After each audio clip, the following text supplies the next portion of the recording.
Hello everybody, I just finished a Fire Force manga, and because I did this, I sort of want to talk about the story and my thoughts and all of that good stuff about it, and actually get to uploading videos again after the sort of 2-week hiatus that I've had.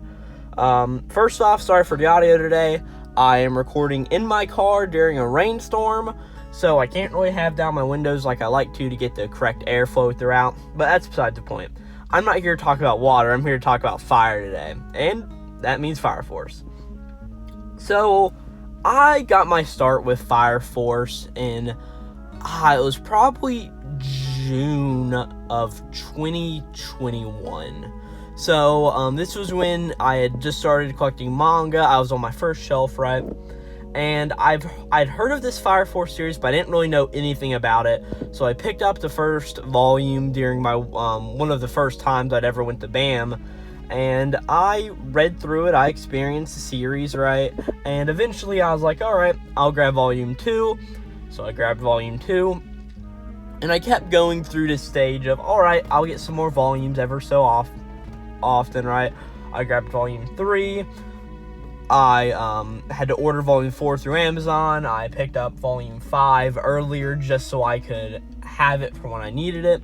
And I did all of these things just to buy some stuff and get it and everything, until eventually in September or August and September of 2022 here, I sort of got the 23rd volume. It was misprinted, so I had to read it online. I read it on Manga Dex, those scans. And I just went through and I kept reading more, and eventually the final, at this point I should say, massive spoilers to this entire video. I probably should have put that up earlier. I tried to flash on the screen or whatever, but massive spoilers. So I got to the Great Cataclysm arc, and I read through it, and I was like, oh my gosh, this is so good. Let's keep reading, and eventually I caught up to where the manga is now. Currently, we're on volume 30, which I actually haven't bought yet. It's been out of stock in every store around me, but, so I kept buying these volumes, I kept reading them, and eventually I decided to do a reread of the series because Fire Force was one of those series that I would get like a new volume maybe every 3 months, and I'd read like 3 of them and then go on a break again. So I didn't really remember much of the story, so I read through everything, every part of it, and that still stands for me. I still think most things in Fire Force are pretty forgettable. Is it a good series? Yes. Fire Force is really good. It's got a good story, it's got good plot, it's got all of that stuff, but the substance sometimes isn't all that it's brought up to be. I can think for certain things like the Maki backstory arc, or Maki's family arc, I should say, that sort of fell flat a little bit, and that was really one of the last big things that Maki did in the series.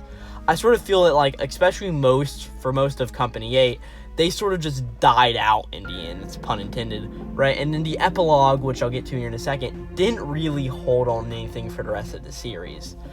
I really liked Inka as a character throughout the entire thing, and whenever the last sort of main thing that she does is after her arc, she appears in a few more, comes to see where Nataku is to come capture him, right? Can foresee the formation of the new Adola Burst. And from there, it just continues on in sort of this spiral, I'm going to call it, of these characters not really being useful, right?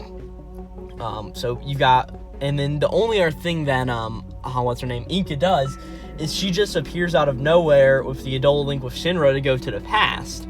And that's really the last thing she does for the rest of the series that's really important until the end game. So it's very aggravating.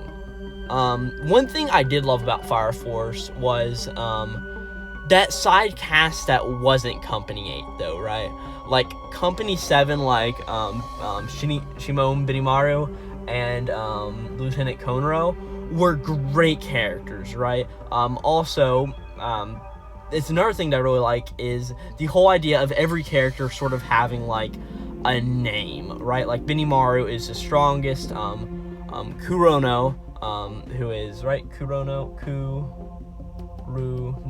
yeah, I just call him Chrono most times because I think that's easier to say. So, Chrono, he is the craziest, right, the craziest pyrotechnic. Shinra is like the savior. Sho is like the guardian angel, and I just really like that. All the way up, and like most of Company 8 has something like that too. It just leads to what I think is a really enjoyable part of a series that sort of has depth in what it is trying to say. At this point, I need to preference about the ending that I have not read Soul Reader. Fire Force was the first series of Okubos that I have read, and because of that, the ending sort of fell flat for me, right? I didn't really get all the references about the sun and the moon and all of that changing, and how it all led to the end game. I have a friend, Ethan. He's not appeared on the channel yet, but I hope he will eventually because he's a really entertaining guy.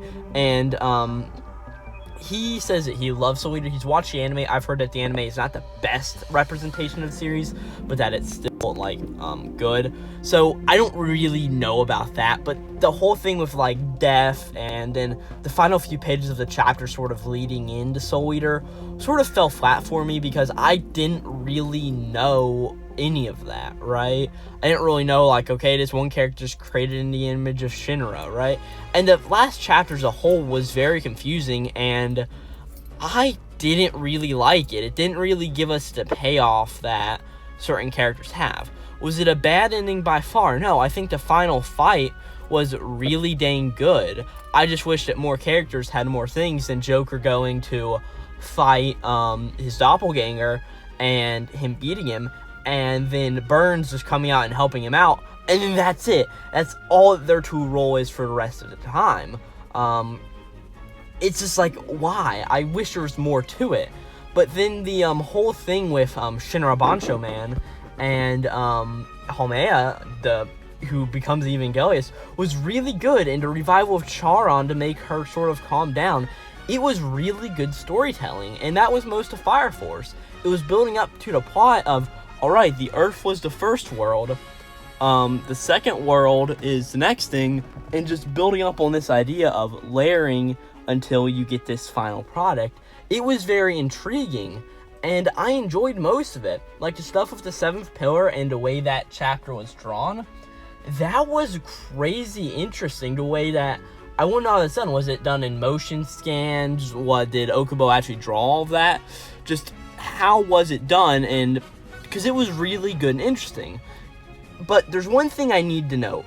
The Arthur versus Dragon fight. That may be my favorite piece of a fight ever in history. To this point, it's been the Aki and Denji fight in Chainsaw Man. If you know, you know. That is just a really good emotional fight. But this fight against Dragon and Arthur was really good. It showed each character's strengths and weaknesses. It showed each character's ups and downs. And it gave a lot of stuff into Arthur, showing that he is a smart, caring, and compassionate character. He is a strong fighter, and that he has the brains and everything to fight well in these scenarios. It was just a really good thing that I just can't argue with. The Arthur versus Dragon fight was really amazing. And in the end, is Arthur dead? Who knows? And Arthur's whole thing of, hey, you can do it, Shinra. I know you can. You're the hero. And this whole idea of Shinra being like the Jesus, the Messiah of this world, is something that can be debated based on if you are a fan of religion or not. I'm not really going to get into that. But I could see that taking away for some people's enjoyment of the series. But I did really like how the ending eventually with the Soul Eater stuff, how it led into, alright, we've got our world that we're living in now, the Fire World, and then Soul World. And then showing that just over time, more great cataclysms may happen, and that will cause each world to sort of disappear in a way and form a new one based on those convictions. It's just a very interesting topic that, while I don't think it's bad, it may not be necessarily the most entertaining thing I've ever seen either. And with that, I really don't have much else to say. I'm sort of crushed for time here too. But I really enjoyed Fire Force. It was a very good series. I sort of think there are parts that could have been cut out and are not really mandatory for what the end of the series ends up being. But overall, it was very good, enjoyable, and I cannot complain whatsoever. And on that note, I think this is going to be it. So this will be Glowplasma231 out. And hey, check out Fire Force. It may not be the best thing ever, but I'd say it's worth you're digitally clicking your fingers to make something and read something enjoyable. And with that, yeah, it's going to be Glowplasma231 out.